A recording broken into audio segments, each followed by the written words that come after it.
Bonjour Clémence. Alors aujourd'hui, on se retrouve pour l'épisode 2 de notre série de podcasts sur l'organisation d'un salon pour les professionnels du bien-être.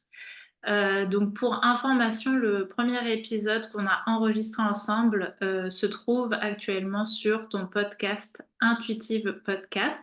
Donc on Exactement. mettra les liens dans les notes de l'épisode.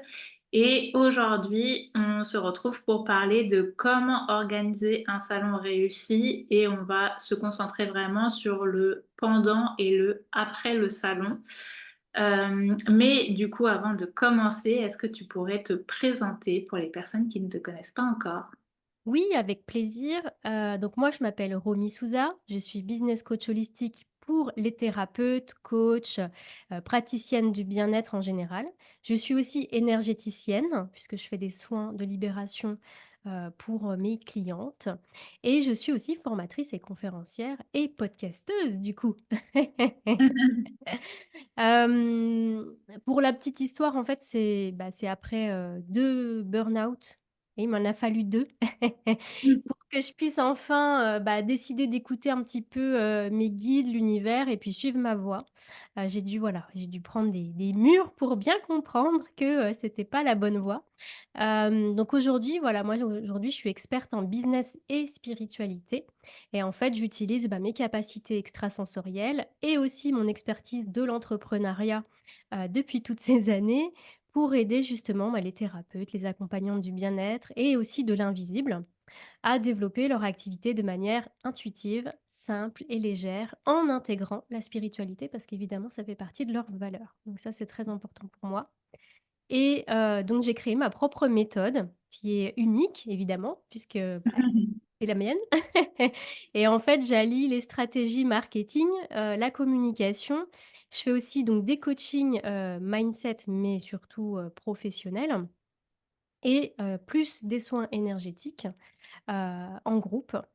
Des soins énergétiques individuels, mais dans mon accompagnement business et spiritualité, c'est un accompagnement, qui se passe en groupe et justement, en fait, ces soins permettent de libérer les blocages qui empêchent de développer l'activité, comme on aimerait, et de vivre pleinement de son activité. Voilà. Ok, c'est super complet. Avant de continuer, je vais aussi me présenter pour les personnes qui arriveraient peut-être de ta propre communauté et qui ne me connaissent pas encore. Donc moi, je suis Clémence, je suis graphiste et consultante en communication. Ça fait 8 ans, bientôt 9, que je travaille dans ce domaine et ça fait 4 ans que je suis à mon compte et que j'accompagne les entrepreneurs du bien-être à mieux communiquer sur leur activité pour créer plus d'impact auprès de leur clientèle cible.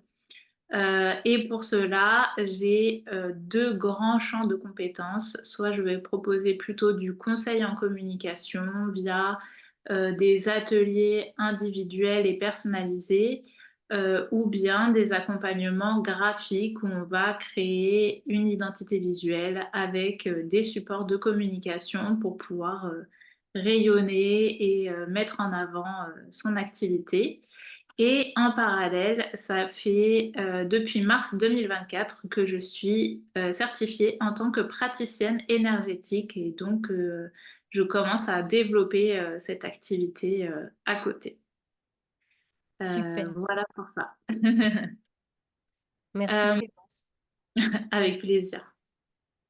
Du coup, pour rentrer dans le vif du sujet, donc là, on va se concentrer sur l'organisation du salon, donc au moment, pendant le salon, comment se passe un salon, ce genre de choses. Et ma première question pour toi, c'est comment bien s'organiser pour l'installation de son stand le jour J, parce que c'est hyper Mmh. important et c'est des choses qu'on peut limite oublier un peu dans son organisation. Donc, quels seraient tes conseils pour ça? Merci pour ta question Clémence parce que c'est vraiment, très important. En fait, ça va dépendre de plein de choses. Déjà, ça va dépendre surtout des organisateurs parce que si tu as la possibilité de venir installer la veille, c'est mieux. Mmh. Parce que déjà, c'est un stress en moins, ça évite de courir dans tous les sens, ça évite de trop transpirer aussi. Parce que généralement, tu as peut-être pas trop l'occasion de reprendre une petite douchette, avant de commencer ton salon. Donc si tu as la possibilité, d'installer la veille au soir, ton salon, c'est vraiment mieux. Après des fois, c'est pas possible parce que, c'est des associations qui louent des salles, tu sais un peu type, salle de réunion, salle des fêtes et cetera. Donc généralement, en fait, ils ont les clés le matin même. Donc tu peux aller installer et admettons, tu vois, tu peux aller installer à partir de 8 heures du matin et le salon commence à 10 heures. Donc tu vois, c'est un peu la course. Donc moi vraiment, ce que je te conseille, c'est d'arriver à l'avance, le plus tôt possible. Après ça va dépendre effectivement de ton activité, si tu as beaucoup de matériel à installer ou pas. Pensez aussi à un petit chariot à roulettes. C'est quand même plus pratique pour pousser éviter trop d'aller-retour et pousser un peu le matériel. Pensez aussi à avoir une paire de chaussures confortables, au moins pour faire l'installation et puis après pourquoi pas, changer, pour le salon. Là en fait, dans l'épisode 1, on avait parlé d'une checklist, je sais pas si tu te souviens? Mmh. Et en fait, ici, la checklist, elle va être hyper importante, déjà dans la préparation, parce que, en fait, installer son stand, ça va se préparer en amont. C'est-à-dire qu'une fois que tu as ta checklist, tu vas savoir le matériel qu'il faut que tu emmènes et aussi après sur place, bah, tu sais en fait comment installer. Le mieux aussi, c'est que après bon, bah, voilà, suivant si tu viens avec ton véhicule ou si tu viens avec un camion et cetera, ça dépend, du matériel que tu as. Mais plutôt mettre, on va dire les gros morceaux à sortir en premier. Type si tu as une table, Mmh. et que tu dois mettre, je sais pas, des pierres de litho dessus, bah, en fait, il faut que tu puisses déjà installer ta table avant d'installer tes pierres, on est d'accord? Donc tu vois, enfin, déjà dans l'organisation, dans le rangement de ton camion, en fait, ça va être plutôt aussi penser à ça. Tu vois? Ce que tu vas devoir sortir en premier, installer en premier. Bon après ça, c'est mon petit côté carré, tu vois? Mais bon, c'est Le vrai que petit ça te fait côté gagner du Polytech. temps. Ouais, c'est vrai que ça te fait gagner du temps. Hem pour installer. Après, ce qui va être important aussi, c'est enfin, moi, ce que je fais quand je fais des salons, c'est toujours avoir mon petit kit de survie, j'appelle ça. Mmh. Tu sais, le petit truc, avec des pansements, avec, du fil, avec du scotch, tiens, des ciseaux, un cutter, enfin des choses auxquelles on peut pas forcément penser quand on n'a pas fait plusieurs salons, mais qui sont toujours un peu pratiques, pour, voilà, même pour les collègues à côté ou quoi, s'il y a besoin. Des petits pansements, enfin des petites choses, toutes bêtes en fait, mais tu vois, à prévoir. Peut-être, tu sais, si tu as mal à la tête, d'avoir un petit, tu sais, un petit rôle d'huile essentielle, enfin ce genre de choses, Mmh. qui peut t'aider. Surtout prendre de quoi noter. Parce que souvent on oublie de quoi noter, donc ça c'est important. De quoi s'hydrater, bon après ça dépend comment tu t'es organisé aussi par rapport à tes repas, si tu prends tes repas sur place, enfin comment c'est organisé avec les organisateurs aussi. Voilà, donc ça on va dire que c'est toute le côté, pratique, voilà, aux choses qu'il faut penser. Après ce Ouais. qui est hyper important aussi, c'est que à savoir quand tu vas faire un salon, c'est aussi se préparer énergétiquement avant de faire Mmh. ton salon. Préparer, ton stand, donc une fois que tu as installé ton stand, bah, profiter de ce moment, on va dire un petit peu de calme. Déjà pour prendre un petit peu de recul, mais je pense que tu le diras peut-être aussi, prendre un petit peu de recul, niveau, visuel sur ton stand pour voir ce qui va pas, Mmh. ce qui est visible, moins visible pour réajuster. Mais après ça va être aussi préparer ton stand énergétiquement. Parce que comme je l'ai déjà dit dans l'épisode 1, c'est pas parce qu'on est sur un salon du bien-être que c'est le monde des bisounours et que tout le monde il est beau, tout le monde il est gentil, tout le monde a des belles vibrations et des bonnes intentions. Pour évoluer dans le monde du bien-être depuis très, très longtemps, il y a des personnes comme ça et c'est très bien et il en faut, mais il y a aussi des personnes qui sont dans de l'ego spirituel, dans de la compétition et cetera et qui ne vont pas hésiter à plomber ton stand, surtout si, bon, entre guillemets, vous avez des thématiques un peu, concurrence, j'aime pas dire ce mot, tu vois? Mais, des thématiques un peu proches. il y a des gens qui peuvent t'envoyer des mauvaises ondes énergétiquement pour plomber ton stand et Mmh. ça, je l'ai déjà vu plusieurs fois auprès de certaines de mes collègues. Donc c'est important quand tu arrives de te faire ta petite protection de ton stand, de toi-même aussi, parce que ne pas oublier que tu vas voir beaucoup de monde et que si tu es sensible, bah, si tu es une éponge, voilà, va falloir peut-être te protéger un petit peu des énergies. Compliqué à la fin de la journée. Exactement. Ne pas oublier aussi que enfin, les gens qui viennent sur un salon du bien-être, soit ce sont des passionnés, comme moi j'adore ça et si je pouvais, j'en ferais tous les week-ends. En tant que visiteuse ou exposante, j'adore ça. Mais il y a aussi des personnes qui viennent parce qu'elles sont dans un mal-être. Elles Ouais. recherchent des solutions.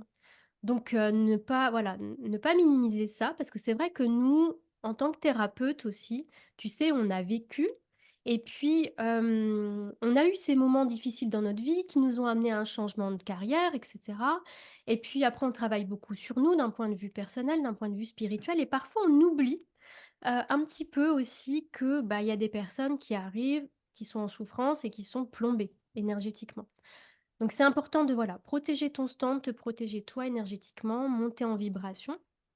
Et du coup, tu est-ce que tu as un exercice à conseiller pour, ça, pour les Mmh. personnes peut-être qui n'ont pas l'habitude de se protéger énergétiquement? Après ça va dépendre des personnes parce que moi, tu sais, j'ai mes petits protocoles à moi. Oui. Ça va dépendre du niveau de conscience de la personne parce que bon, voilà, après c'est tu es sur un salon du bien-être, il y a des gens, voilà, qui vont être dans par exemple, dans la vente de produits, heu, je pense à la litho, je pense à de l'encens, ce genre de choses. C'est des gens qui ont peut-être des boutiques ésotériques, mais qui ont une attirance pour le bien-être, mais qui ont pas forcément des capacités extrasensorielles ou ce genre de choses. Et puis tu en as d'autres, oui. Donc forcément les personnes qui sont, et bah, des énergéticiens et cetera, ils savent faire, ils savent Oui, se bien sûr, protéger. évidemment. Mmh. Ceux qui savent pas, bah, après vous pouvez vous protéger avec des pierres, vous pouvez demander aussi aux collègues de vous aider. Ce qui est important, c'est d'être bien ancré. Donc moi je pense que enfin de base, c'est Mmh. d'être bien ancré, d'être bien aligné. Si vous avez besoin, si vous ressentez le besoin, parce que moi maintenant je j'ai plus besoin de ça, mais si vous en ressentez le besoin, c'est de prendre peut-être quelques pierres de protection Mmh. avec vous, en fonction aussi de votre niveau de comment De dire? croyances et De croyance et puis aussi, tu vois, par exemple, je pense à l'obsidienne œil céleste qui est, une super pierre de protection, mais qui est pas faite pour tout le monde. C'est qui est mmh. assez forte et que tu vas pas pouvoir, garder, contact peau à peau, toute la journée, tu vois? Mmh. Donc ça, c'est vraiment en fonction de vous. L'œil de tigre est très bien. Enfin voilà, il y a plein de pierres, il y a plein d'autres techniques aussi. Moi, je parle beaucoup de pierres parce que je suis très proche des pierres, j'adore ça. Mais Ouais. mais il y a plein d'autres techniques effectivement, en fonction, voilà, de vos croyances. Si vous voulez passer un petit peu de sauge de Palo Santo, faites-le. Après voilà, ça c'est plus, on va dire, pour Une ambiance. vous. Voilà, pour une ambiance. Après ça va pas aller travailler en profondeur, on est bien d'accord. Et puis aussi, bah, profiter encore de ce moment de calme une fois que voilà, bien ancré, bien aligné, le stand protégé, nous protégés, bah, pourquoi pas profiter de ce moment un petit peu de calme avant, que les visiteurs arrivent, pour aller un petit peu réseauter, pour faire connaissance avec ses collègues. Parce que c'est vrai Mmh. que, bah, on connaît pas forcément tout le monde. Donc, pas hésiter, voilà, d'aller se présenter. «Qu'est-ce que tu fais?» et cetera. Des petits échanges de cartes de visite. Ça peut être pas mal, je sais pas ce que tu en penses? Oui, complètement et justement avant de passer, peut-être à parler de communication Mmh. par rapport à ce que tu es en train de dire, j'ai une autre question, c'est, comment tu peux ressentir qu'il y a des personnes qui te lancent des énergies négatives? Mmh. Est-ce que est-ce que c'est un contre-coup après le salon? Est-ce que c'est pendant le salon qu'on Ça peut le peut être pen ressentir, Ça peut être pendant. En fait, enfin, vraiment, ça dépend de ta sensibilité, Oui, bien sûr. en Mmh. fonction des personnes. Hem, alors c'est un peu difficile à expliquer parce que moi, c'est plutôt par rapport à mon vécu et mon ressenti. Bon, je vais parler de moi, je vais parler de ce que je sais. Oui, bien sûr. Mmh. Voilà. Moi, bon, généralement, je suis plutôt, bien ancrée, bien protégée, donc je ressens pas trop ce genre de choses. Pour le coup, j'ai des amies, elles, qui, d'un coup sont plombées. Donc c'est-à-dire que ton salon se passe bien. tu vois? Tu as des visiteurs et tout et d'un coup, plus personne qui vient à ton Mmh. stand. Alors attention, parce que dans des salons, il y a des pics, tu vois? Donc forcément, Mmh. faut pas se dire: «Ah bah là, ça fait 5 minutes que j'ai personne». Non, ne paniquez pas. Mais c'est vrai que tu vas sentir aussi un changement d'atmosphère, un changement d'ambiance. Tu peux avoir des sensations, tu sais, de picotement, de pics, tu sais? D un mot enfin des voilà, mal à la tête d'un coup, pas bien. Tu sais, une sensation où tu es pas bien et où Mmh. tu as besoin de sortir, tu vois? Mmh. Aussi, ce genre de choses. Mais ça, c'est attention parce que enfin, si tu es pas très si tu es sensible, mais tu arrives pas encore à faire trop la différence, ça peut être aussi des symptômes de tu es sur un salon, il y a beaucoup de gens qui font des massages, des soins énergétiques, sauf qu'en fait, bah, ils balancent un peu les valises pleines de caca des gens dans la salle et Et du coup, toi, tu captes tout ça, quoi. ouais Mmh. et en fait, c'est qu'au bout d'un moment, bah, tout ce négatif, bah, ça reste dans la salle, ça crée une lourdeur. Mmh. Donc tu peux effectivement avoir un peu la nausée, un peu mal à la tête et cetera et tu as besoin de sortir. Et moi, ça m'est déjà arrivé, hein, sur mes premiers salons où j'ai eu Ouais. besoin d'aller, bah, mettre mes petits pieds dans la terre, dans l'herbe, tu vois, à côté du salon pour bien me réancrer parce que c'était vraiment plombé. Donc ça dépend Ouais. effectivement des salons. Et je me rappelle plus de ta question. Bah, non, c'était pour, savoir, comment on pouvait ressentir, Ouais. potentiellement que des personnes ou autres nous envoyaient Mmh. un peu des énergies, Ouais. négatives. Mmh. Bah, tu vois, pour te parler d'une des expériences que j'ai eues, sur mon dernier salon, justement, j'ai une, dame qui vient me voir et pour une raison, voilà, enfin bref, elle allait pas bien et cetera et je sens effectivement qu'elle est chargée, vraiment. Hem, Même au point où je lui propose de venir, en fait, de me contacter par téléphone pour qu'on puisse, Mmh. voilà, prendre rendez-vous et faire un soin et cetera. En tout cas, parler de sa situation et en fait, plus on discute et plus je commence à être, assez plombée, quoi. C'est pour Mmh. ça d'ailleurs que je dis: «Bon, bah, là, on va prendre rendez-vous», mais tu sais, je sentais qu'elle en avait besoin, mais moi aussi, j'avais besoin un petit peu de mettre le De stop, couper. Ouais. tu vois? Et donc, on prend rendez-vous, la dame s'en va et là, d'un coup, je sens, en fait, que je me fais attaquer. Alors, pour le coup, c'était quelque chose de plutôt noir, plutôt dégueulasse. Mmh. Heu, on va dire le mot entité, OK? Et qui vient, en fait, tu sais, vraiment au-dessus de mon chakra coronal, tu vois? Donc là, qu'est-ce que je fais? Je me mets dans un coin un peu à l'écart de mon stand, je commence à me nettoyer et tout et je vois que j'y arrive pas. Et je me dis: «Mais c'est quand même pas possible!» Je veux dire, j'arrivais pas, tu sais, à Mmh. revenir et là, j'ai demandé à une de mes amies qui était aussi au salon, de venir me nettoyer parce que je n'arrivais pas, en Mmh. fait, seule, à retirer ce truc et elle me dit: «Oui, effectivement, c'était bien dégueu» Mmh. et et en fait, ça venait me boucher au niveau du coronal, tu vois? Donc c'est vrai que et pourtant, c'est juste en discutant avec la personne, tu vois? Mmh. Donc après, ça dépend de ton niveau voilà, de conscience, d'évolution, Oui, de bien sûr. quoi tu es faite Mmh. aussi. Mais là, pour le coup, ouais, bah, là, je l'avais bien senti, quoi. Ouais. Oui, parce que je pense que ça dépend effectivement de comment on est ouvert à ce Mmh, niveau-là. Il y a des gens qui le ressentiront peut-être pas plus que ça. Moi, je sais que je suis assez sensible aussi et parfois ce qui peut m'arriver, c'est aussi la gorge qui se noue, moi, souvent. mmh, C'est tout de suite la gorge qui commence à être, hyper, nouée ou, un peu comme une sensation d'anxiété qui arrive d'un coup, et qui sort de nulle part. Alors qu'à la base, j'allais très bien. Souvent, moi, c'est des signes que potentiellement il y a des trucs autour, qui commencent à un peu bouffer mes énergies et enfin, en mmh, tout cas, moi, c'est les ressentis, que j'ai, donc c'est intéressant que tu partages parce que, comme ça permet aux personnes, qui ne connaissent peut-être enfin, qui connaissent un peu moins le monde de l'énergétique, mmh, de pouvoir connaître un peu les signes et de savoir, quoi faire, mmh, en cas de parasitage, on va dire. ouais et puis, j'ai même envie de dire, ça marche aussi, tu sais, pour les visiteurs qui sont sensibles, tout simplement. Des gens, Bien qui sûr. ont une certaine sensibilité, ouais, effectivement. Mmh. Et donc j'en reviens à cette histoire d'organisation. Donc je parlais de carte de visite tout à l'heure et je pense que c'est important aussi de profiter, bah, des premiers moments, tu me diras peut-être pour faire des stories, ce genre de choses. Oui, Voilà, prendre des photos de son stand quand il est tout beau, avec ah vous oui, dessus, c'est mieux. tant qu'à faire. Demandez aux collègues de vous prendre en photo parce que les stands vides, ça donne pas envie, hein.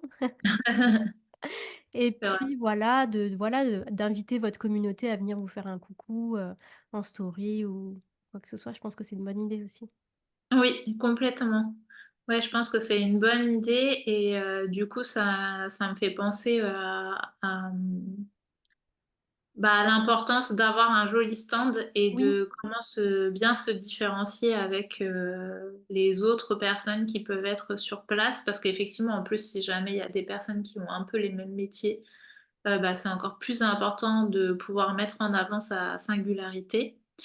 Hem et du coup, moi, ce que je pourrais conseiller, alors déjà, il y a une partie que je conseillerais qui est plus de l'ordre, de la posture, donc qui n'a pas forcément à voir avec la communication visuelle, mais qui est quand même hyper importante mmh, et je pense que c'est des choses dont tu as déjà parlé un petit peu dans l'épisode 1 et dont on ouais. parlera aussi, Ouais, je vais en probablement reparler, durant ouais. l'épisode. Mmh, Mais en tout cas, je pense que c'est hyper important de travailler sur, sa posture, de professionnel et de comment on présente son métier, comment on présente, ses services et cetera. Je vais pas trop rentrer dans les détails pour ne pas marcher sur tes plates-bandes, mais juste préfère le préciser parce que je pense que c'est mmh, vraiment, important et je dis ça parce que, moi-même j'ai déjà été à des salons en tant que visiteuse.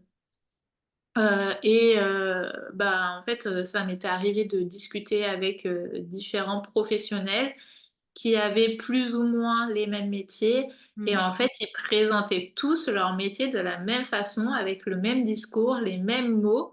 Ça travaillait exactement sur les mêmes choses et en fait, tu ressors de là, bah, tu dis: «Mais en mmh, fait, du coup, je ne saurais même pas vers qui me tourner parce que j'ai l'impression que tous les métiers peuvent m'aider dans mes problématiques» et du oui, coup, ça, c'est un problème puisqu'il faut quand même se mettre à la place des mmh, potentielles personnes qui seraient intéressées par vos services. Si vous êtes un peu trop vague dans la résolution des problématiques, de ce que ça apporte vraiment concrètement, hem, des outils, ce genre de choses, bah, en fait, les personnes, elles peuvent repartir en se disant: «Bah, mince, bah, finalement, je mmh. vois pas, qu'est-ce qui pourrait m'aider plus qu'autre chose?» et du coup, repartir avec une sensation de flou. Donc ça, c'est vraiment des choses à travailler en amont puisque du coup, on le ressent finalement quand on va discuter avec des professionnels. Si le discours, il est pas trop travaillé, Mmh. bah, ça va être un petit peu brouillon, ça va partir un peu dans tous les sens. Je Donc peux me ça, c'est hyper permettre, d'ajouter quelque vas-y. chose, Clémence? Là vraiment, enfin, ce que dit Clémence, c'est extrêmement important et en fait, tout ça, ça va aussi dépendre du travail sur votre client idéal. Si tu connais pas Bien ton sûr. client idéal, déjà, ça va être compliqué. Alors évitez de dire des mots, comme du mieux-être, apaiser les douleurs. En fait, enfin, plein de techniques font la même chose, effectivement, c'est ce que Mmh. tu dis. Donc le client idéal ici, ça va être super important d'aller le travailler. Et puis surtout, intéressez-vous à la personne en face de vous. Posez-lui des questions parce que comme ça, votre discours, vous allez pouvoir justement enfin, j'en reviendrai dessus tout à l'heure, mais vous Ouais. allez pouvoir en fait, bah, l'adapter à la personne. Mmh. C'est important. Ouais, c'est vrai, ça c'est super important et du coup, pour parler plus de la partie visuelle, Mmh. qui est, quand même, enfin, c'est mon rayon aussi un petit peu la posture, mais je pense pas autant que toi, donc je vais me concentrer aussi sur la partie visuelle. Je pense que pour avoir un joli stand, on en parlait dans le premier épisode, donc vraiment aller l'écouter, avant d'écouter celui-ci parce que c'est hyper important. Je pense que qu'il faut travailler sur son identité visuelle, parce que ça permet justement de nous reconnaître plus facilement et de se démarquer visuellement des autres et donc quand je parle d'identité visuelle, pour les personnes, à qui ça ne parle pas forcément, l'identité visuelle, c'est vraiment la base de votre communication et ça se compose en général, d'un logo, qui représente votre entreprise. de plusieurs typographies ou polices d'écriture et d'une palette de couleurs qui va être définie et qu'on va retrouver partout sur vos supports de communication. Donc, par exemple, si vous avez l'habitude de communiquer avec certains éléments graphiques, certains éléments visuels sur votre site, sur vos réseaux sociaux, et ben, il faut que ça se retrouve également sur votre stand. Donc ça, c'est très important. Bah, je pense que pour avoir un joli stand, c'est très important d'appliquer cette identité sur ces différents supports qu'on va utiliser pour mettre en avant son activité. Donc, c'est-à-dire, quand je parle de support, c'est vraiment bah, tout ce qui va être un peu support imprimé qu'on peut utiliser sur son stand. Donc effectivement, ça peut être des cartes de visite, ça peut être des flyers, ça peut être tout ce qui va être kakémono, donc vraiment les grands supports qui se déroulent et qu'on voit souvent sur les salons. Euh, Ça peut être également dans la décoration. Ça peut être dans le choix du mobilier qu'on va mettre sur son stand. Je ne sais pas si on met une nappe sur son, son stand, enfin sur sa Mm. table, pour mettre en avant bah, différents éléments. Ça peut être aussi comme on s'habille pour être un peu en harmonie avec tout l'univers, pourquoi pas. Parce que enfin, je pense que vraiment ça donne tout de suite une ambiance et en fait, ça permet de se démarquer puisque potentiellement, il y aura peut-être des personnes qui ne vont pas y penser le jour J. Et donc, tout de suite, ça va vous démarquer des autres.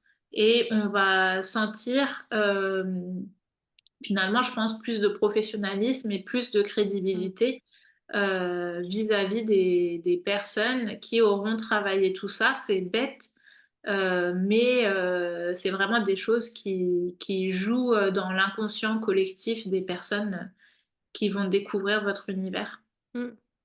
C'est super intéressant ce que tu dis, Clémence, et ça me fait penser aussi à quelque chose, c'est que il faut quand même que votre stand, ce soit vous, en fait. Enfin, que ça vous ressemble. Si vous adorez le bleu, enfin, je sais pas pourquoi, c'est votre couleur préférée que vous en mettez partout, bah, ne faites pas un stand orange, en fait. Enfin, faites quelque Mm. chose, enfin, je dis quelque chose de très simple, mais en Oui, fait, bien sûr. faites quelque chose qui vous ressemble.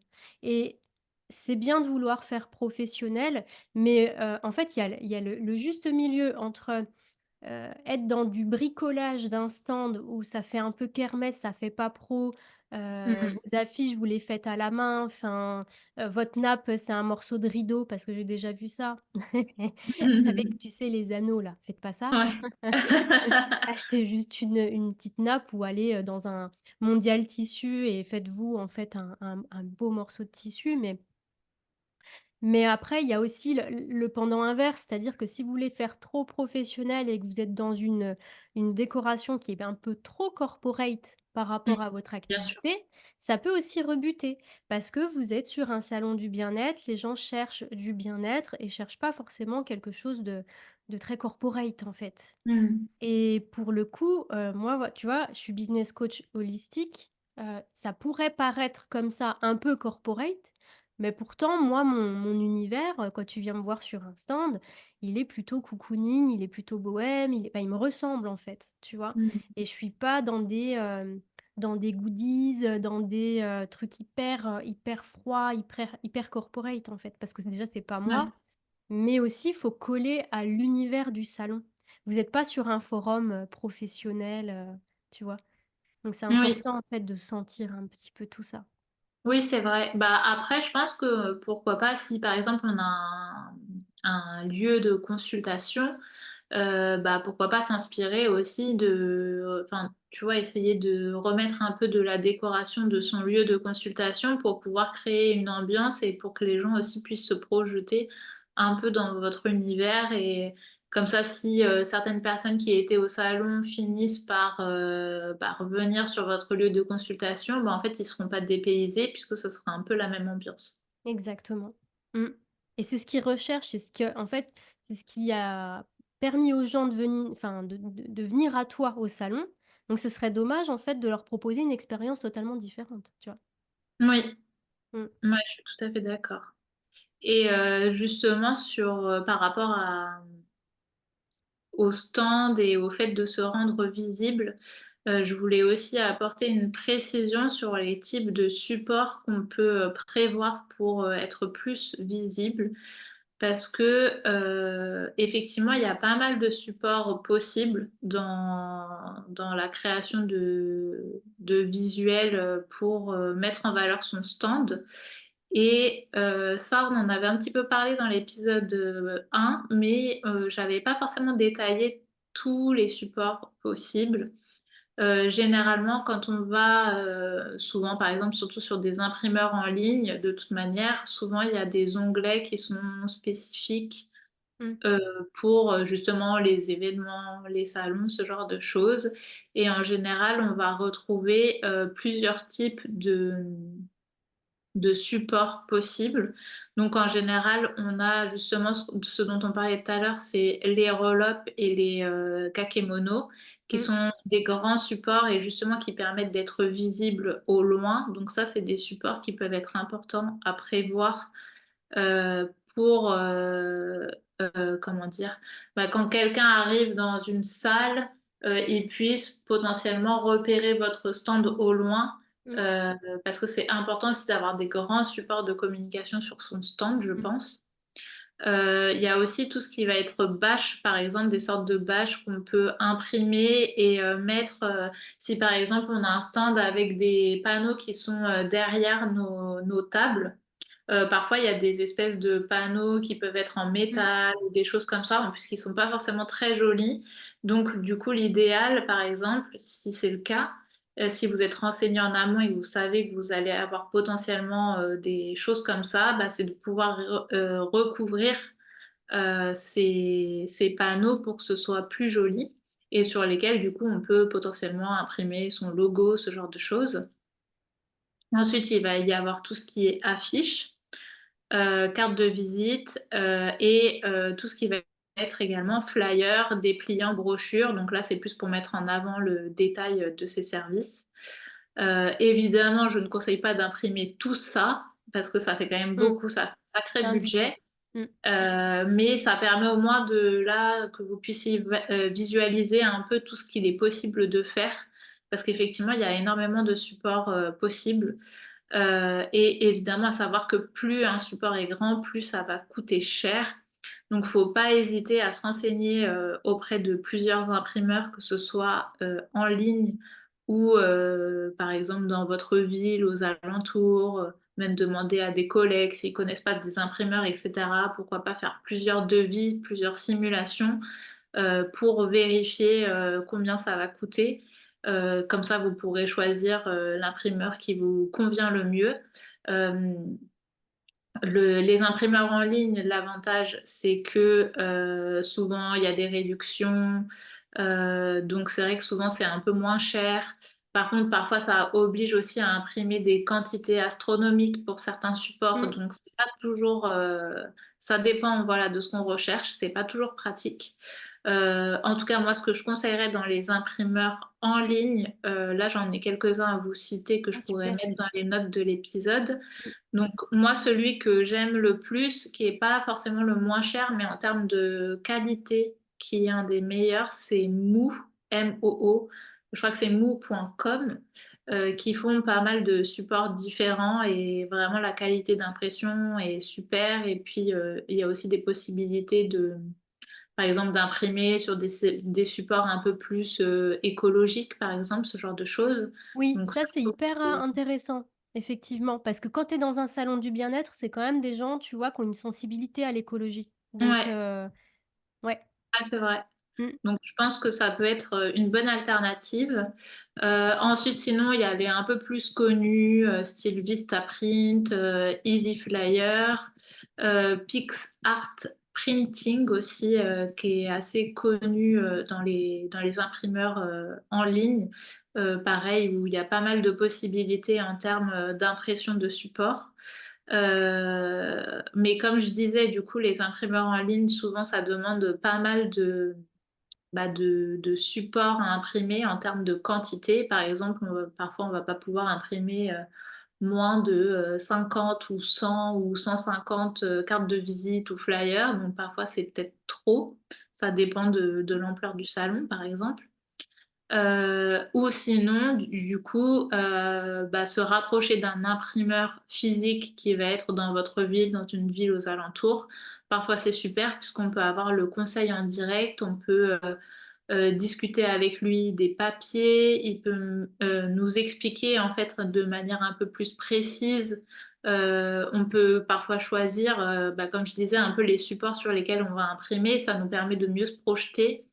On peut choisir par exemple si c'est brillant, si c'est mat et du coup il peut nous montrer quelle est la différence et cetera. Donc moi je trouve que c'est aussi, bien, et puis ça permet aussi, bah, de comment dire? De faire vivre un petit peu, on va dire, les petits commerçants, de sa ville, donc ça peut être aussi une, bonne alternative, et à savoir aussi que souvent les délais d'impression pour, des imprimeurs digitaux, souvent peuvent être un peu longs, donc il faut s'y prendre assez à l'avance et à l'inverse, les imprimeurs qui habitent, proche de chez nous, parfois ça dépend évidemment, mais parfois ça peut être un peu plus rapide. Donc si on est un peu dans le rush, les dernières semaines, bah, potentiellement ça peut être bien de se tourner vers un imprimeur en présentiel. Après, quoi qu'il arrive, hein, je conseille vraiment de s'y prendre à l'avance Mmh. sur, l'impression de ces supports parce qu'on n'est jamais à l'abri, d'avoir, quelque chose qui rend pas comme on espérait et de devoir réimprimer des choses ou je ne sais quoi. Donc c'est toujours bien de prendre de l'avance par rapport à ça. Mmh. Mais voilà un peu pour, le point imprimeur parce que je pense que c'est assez important et puis c'est un peu technique donc j'espère que ça pourra, aider un petit peu, à ce niveau-là. Ouais, puis tu vois, ça me rappelle des souvenirs un petit peu de quand j'étais plus jeune et que je faisais des stages. J'ai fait des Ouais, stages chez des imprimeurs et c'est vrai qu'en fait, ce qui est bien, c'est qu'ils te proposent ce qu'on appelle un BAT, un bon à tirer oui, et donc tu peux voir, en fait, le produit fini et valider ou pas, si ça te plaît en termes de couleur, en termes de découpe, en termes de mmh, plis, en termes de tout ce que tu veux. Alors que quand tu passes par, d'autres, imprimeurs en ligne, tu vas avoir un BAT, oui, mais numérique. Donc même ouais, si tu décides de l'imprimer chez toi sur ton imprimante, ça rendra jamais pareil et en fait, tu exactement. valides quelque chose, mais que tu as pas forcément tenu dans les mains, quoi, donc bon, Oui, c'est vrai que c'est bien de le préciser, je pense. mmh, Et du coup, tout à l'heure, je parlais un petit peu de posture et j'aimerais qu'on approfondisse un peu ce sujet. Est-ce que toi, tu aurais un peu plus de conseils à apporter sur, comment bien se présenter, parler de sa pratique, de ses services et cetera? ouais. Oui, effectivement, c'est important, quand on est sur un salon vous êtes là pour vous montrer, pour gagner en visibilité, pour trouver de nouveaux clients, on est bien d'accord. Vous faites pas un salon juste pour le plaisir et discuter avec les collègues. Donc ça, c'est enfin, faut remettre l'église au milieu du village au bout d'un moment. Voilà, vous allez pas forcément à un salon, juste parce que vous avez envie de passer du bon temps. Vous investissez aussi du temps, de l'argent, enfin, vous voyez, il y a quand même on a parlé de plein de choses à préparer en amont. C'est de l'énergie, c'est pas rien un salon. Donc l'idée, c'est qu'une fois que vous êtes au salon, il faut, que vous puissiez, bah, présenter le mieux possible votre activité, qui vous êtes, que la personne en face puisse vous sentir aussi, sentir votre énergie, savoir si vous êtes la bonne personne pour elle, pour l'accompagner. Parce que vous pouvez avoir une super technique, une super pratique, une super méthode, mais ça peut ne pas correspondre à cette personne-là. Enfin, Bien ça, c'est sûr. OK, il y a pas de problème avec ça. Moi, je pense que ce qui est important, c'est déjà, bah, préparer votre pitch, ce qu'on appelle le pitch. Et je parle pas du petit gâteau, fourré, hein, on est bien d'accord. En fait, le pitch, ça vient, du terme américain elevator pitch, qui était un petit peu à l'époque, synonyme de pouvoir se présenter à un big boss dans un ascenseur en quelques secondes et en gros, faire mouche, voilà. OK? Bon, là, on n'en est pas là, on n'est pas dans des trucs hyper corporate. Tout de moins, un pitch, ça se prépare. Et en fait, ce qu'il faut garder en tête, c'est qu'il y a différents types de pitch. On va pas rentrer dans le détail, mais en gros, tu vas pas te présenter de la même manière à un client potentiel qui arrive à ton stand, ou si tu fais une conférence, ou si tu cherches à réseauter avec d'autres professionnels comme toi. Forcément, tu vas pas dire exactement les mêmes mots. Mmh. Donc déjà, pour bien préparer ton pitch, il faut que tu le prépares à l'avance, pourquoi pas, sur papier, voilà, que tu vas retravailler. Mais aussi, ce qui est intéressant, c'est de s'entraîner à l'oral. Parce qu'il faut quand même que ça fasse pas, comment dire? Faut que ça fasse naturel, faut que ça fasse, pas trop lu, en fait. Parce que Mmh. des fois, ce que tu peux écrire, sur papier, quand tu le dis à l'oral, bah, ça Ça fait sonne pas très trop naturel. robotisé. Mmh. Comment? Ça fait pas très naturel Ouais, ça parfois. fait pas très naturel. Donc il faut quand même rester pro, mais naturel, quoi. C'est le but aussi. Donc quand tu vas préparer ton pitch, ce qui est important comme élément à noter, ça va être, bah, qui tu es, tout simplement, ce que tu fais, auprès de qui tu le fais et de quelle manière tu le fais. Donc quelle méthode tu utilises et quelle est ta manière unique de le faire. Mmh. Donc ça, c'est important. Ensuite, ça va être aussi d'utiliser des mots simples, des mots qui sont compréhensibles par tous. Pas trop perché non plus, parce que même si toi tu es hyper connecté, hyper perché et cetera, c'est aussi parfois redescendre un petit peu, utiliser des termes un petit peu plus simples, un petit peu plus compréhensibles de tous. Parce que tout le monde n'est pas à ton niveau de compréhension, ton niveau d'évolution spirituelle et cetera. Donc c'est s'adapter aussi à la personne qui est en face. De toute façon, tu le sens, si la personne commence à froncer un peu des sourcils, à dire: «Bon, je comprends pas Potentiellement, trop». il y a un problème dans le discours. Voilà, en fait, ça se passe aussi beaucoup dans le non-verbal. Si tu as une Mmh. personne qui a les grands yeux ouverts, puis qui fait des oui de la tête, bah, c'est elle comprend ce que tu lui dis. Donc ça c'est important. Il faut que ce soit compréhensible, voilà, par des gens qui débutent, qui connaissent pas, c'est important. Mmh. Et quand tu vas t'entraîner à faire ton pitch, ce qui peut être intéressant, c'est t'entraîner, auprès de personnes qui ne connaissent pas ce que tu fais. Et il faut que ce soit compréhensible, on va dire, alors c'est pas, péjoratif de dire ça, mais il faut que ta pratique soit compréhensible par un gamin de 5 ans, en gros. Hem, ça c'est important parce que si quelqu'un qui est néophyte ou un gamin arrive à comprendre ce que tu fais, bah, c'est bingo quoi, c'est gagné. OK? Ouais. Donc vraiment ce qui va être important, c'est déjà te poser la question, donc enfin dans la configuration où tu es sur ton stand, qui est ton interlocuteur en face de toi? Est-ce que c'est un futur client? Est-ce que c'est un collègue? Est-ce que, c'est un partenaire de travail potentiel et cetera? En fonction de ça, tu vas te poser la question: «C'est quoi mon besoin, moi?» Tu vois? C'est quoi mon besoin? Est-ce que je cherche des personnes intéressées pour participer à ma formation au mois de juillet, par exemple? Je cherche à recruter des gens pour participer à ma formation. Est-ce que je cherche à créer, une association de professionnels du bien-être?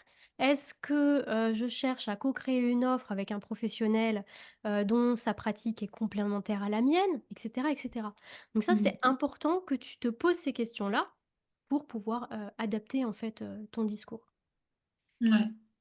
Hem, donc vraiment, aussi ce qui est important quand tu te présentes, quand tu fais ton pitch de présentation, c'est que tu fasses une présentation rapide de toi, Oui, on que tu proposes. n'y passons pas, 10 minutes ou 15 minutes de monologue parce que sinon là, on perd Ouais, son interlocuteur en général, c'est hein. ça. Tu vas perdre la personne, elle va entendre des brides de mots, elle va rester peut-être focalisée sur un mot, tu vois? Et donc il faut que ce soit rapide, compréhensible, simple. Et puis surtout que tu t'intéresses à la personne en face, que tu Mmh. lui poses aussi des questions. Et pas juste que tu te présentes, une fois que tu t'es présenté, bah, ça s'arrête là et que tu croises les bras et t'attends.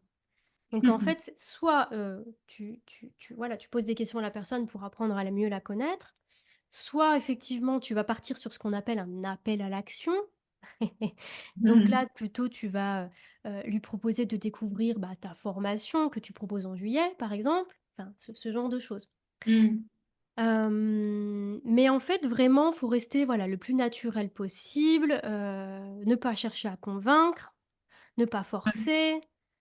se focaliser plutôt sur les bénéfices concrets de ce que tu proposes, de ton offre, de tes produits, ça dépend ce que tu proposes. Hem et pour moi, ce qui est hyper important aussi, ça c'est mon côté, éthique, c'est que si tu sens que la personne en face de toi, elle est pas prête ou que sa problématique qu'elle t'a partagée ne correspond pas en fait, à ce que tu peux proposer comme aide, Mmh. bah, faut le dire en fait, faut être honnête et pas essayer de lui vendre un truc pour lui vendre un truc, tu vois? Bien sûr. Ouais. Et plutôt la rediriger, tu vois? Ouais. Ouais, je pense Ça c'est que important. c'est ouais. Ouais, c'est important et puis même dans les questions qu'on peut poser à la personne en face, on peut lui demander est-ce qu'elle a déjà testé enfin, si là, on prend l'exemple Mmh, d'une personne qui propose, des consultations, peu importe le type de métier, bah, lui demander: «Est-ce que vous avez déjà testé, ce type, de pratique? Est-ce que ça vous avait plu?» Oui, qu'est-ce qui vous avait plu dans cette pratique? Enfin voilà, essayer de poser mmh, des questions pour, justement pouvoir récupérer des informations, intéressantes et pouvoir rebondir dessus. Puisqu'il faut vraiment se dire que là, c'est juste une discussion pour apprendre à un mmh, peu connaître la personne en face. Et si, vous voyez qu'elle est réceptive, pardon, effectivement, du coup, peut-être rebondir et parler de ses services. Par contre, si la personne même c'est vrai que même dans la dans le posture, si la non-verbal. personne elle a tendance à se reculer un peu, regarder à droite, à gauche, regarder sa montre ou des trucs comme ça, enfin voilà, des signes un peu qu'elle a l'air de pas être, complètement à fond dans ce que vous êtes en train de raconter, bah, ça sert à rien de Mmh, entre guillemets, «de forcer la main», parce que de toute manière, limite, si elle récupère votre flyer parce que vous l'avez un peu forcée à prendre le flyer, bah, elle va peut-être le prendre, le plier, le jeter à la poubelle, mmh, donc ça n'a aucun intérêt. ouais. C'est important et puis ce que j'aimerais rajouter aussi Clémence, c'est que, parce que c'est très vrai ce que tu dis, c'est que, aussi quand vous expliquez votre pratique, vous êtes un professionnel. Ça fait peut-être des années que vous faites ça, OK? Donc évitez de rentrer, dans le syndrome de l'expert avec Mmh. des mots techniques. Mmh. Tu vois, je vais prendre l'exemple de la sophro parce que moi je viens de la sophro, à la base. Si vous commencez à dire: «Alors oui, moi mes séances, on commence par une anamnèse et puis après on va faire, donc un protocole avec des, sophro, nanana, enfin sophromnésie, machin truc bidule, respiration contrôlée» ou je ne sais quoi, vous allez perdre la personne. En fait, Mmh. vous êtes pas en train de faire une formation sur votre méthode, sur votre technique. Ouais. On s'en fout un petit peu du comment ça se passe, sauf si la personne a besoin de cette information-là pour se rassurer. Vous allez lui expliquer, bien sûr, mais en fait, on va pas rentrer dans le détail, avec des termes techniques. Mmh. Le but, c'est d'expliquer, ce que vous faites, et aussi de vous intéresser à la personne pour savoir si, vous pouvez l'aider et à ce moment-là, bah, adapter votre discours en fonction de ça, quoi. Ça, c'est important. Et aussi, Ouais. ça va être le choix des mots-clés, en fait. Tu sais, c'est un peu comme, bon, ben, si pour un site ou quoi que ce soit, il y a des mots-clés. Tout à l'heure, je te disais, la personne va rester sur un mot et en fait, Oui. c'est important. Encore une fois, j'en reviens, je suis pénible. J'en reviens à mon client idéal. En fait, plus tu vas connaître ton client idéal, plus tu vas connaître ses problématiques, ses verbatim, ses mots, en fait, là. Oui, c'est vrai. Et en fait, ces mots-là, il faut les dire aussi parce que c'est ces mots qui vont faire tilt au niveau de ton client potentiel, la personne qui est en face de toi. Elle va dire: «Ah mais oui, mais c'est ça, mais ça me parle, mais en fait, c'est totalement moi. C'est totalement ce que je vis», tu vois? Mmh. Donc ces mots-clés aussi, c'est important quand vous avez de la clientèle de noter un petit peu les verbatims qui reviennent régulièrement. Ouais. Ça va servir en fait. Mais c'est vrai que ça, on peut le faire même tout au long du salon quand on échange avec des personnes. Dès qu'on a, un petit temps de creux, ben, en profiter pour, prendre des petites notes, Mmh, parce que ça peut resservir plus tard. exactement. Exactement et en fait, c'est le juste équilibre, j'ai envie de dire, entre les mots bateaux de mieux-être, apaisement, relaxation, enfin des trucs qui veulent tout et rien dire, lâcher prise aussi tu vois? Ouais. Voilà, confiance en soi, oui, mais en fait, confiance en soi, pourquoi? Dans quel contexte? En fait, il faut toujours préciser, toujours aller plus loin. Et moi, c'est ce que je fais, en fait, avec mes clientes, hein. Je leur Tu dis les toujours: titilles. «Non mais pourquoi? Pourquoi faire?» Je vais toujours un petit peu plus loin, toujours dans la bienveillance, bien sûr. Mais en fait, c'est le juste équilibre entre les mots, fourre-tout, on va dire, Mmh. et puis les mots hyper techniques, qui sont en fait, bah, du jargon, pro, que vous avez appris en formation et qui n'intéressent pas vos clients. Donc Ouais, c'est un juste équilibre. ouais, merci pour, ces précisions parce que c'est vraiment, Avec plaisir. important de penser à tout ça. Et justement, comment, on peut faire pour, faire en sorte d'attirer du monde à son stand? Surtout si on est sur, des salons où il y a quand même pas mal d'exposants. Est-ce que toi, tu as des petits conseils à apporter sur, comment faire pour, attirer un petit peu plus de monde et faire en sorte, de pas se retrouver, dans un creux, qui dure, 3 heures en plein milieu de la journée, Ouais, parce que, personne, n'a envie de venir nous parler. ouais. Bah, c'est une super question encore. Déjà, j'ai envie d'ajouter que ce que j'ai déjà dit tout à l'heure, mais la préparation énergétique, elle est importante. Quand vous savez que vous avez un salon aussi, reposez-vous avant, évitez d'être trop dans le rush, soyez en énergie, ce jour-là, quitte à prendre, tu sais, des petites graines, un petit truc, tu vois, qui va te booster dans la journée, hem, pour combattre un peu la fatigue et cetera. Parce que ça, énergétiquement, les gens, ils le ressentent, c'est inconscient. Donc si tu es plombé, si tu es pas bien, les gens vont pas avoir forcément envie de venir vers toi, déjà, de base. Mmh. Donc ça c'est important. La posture.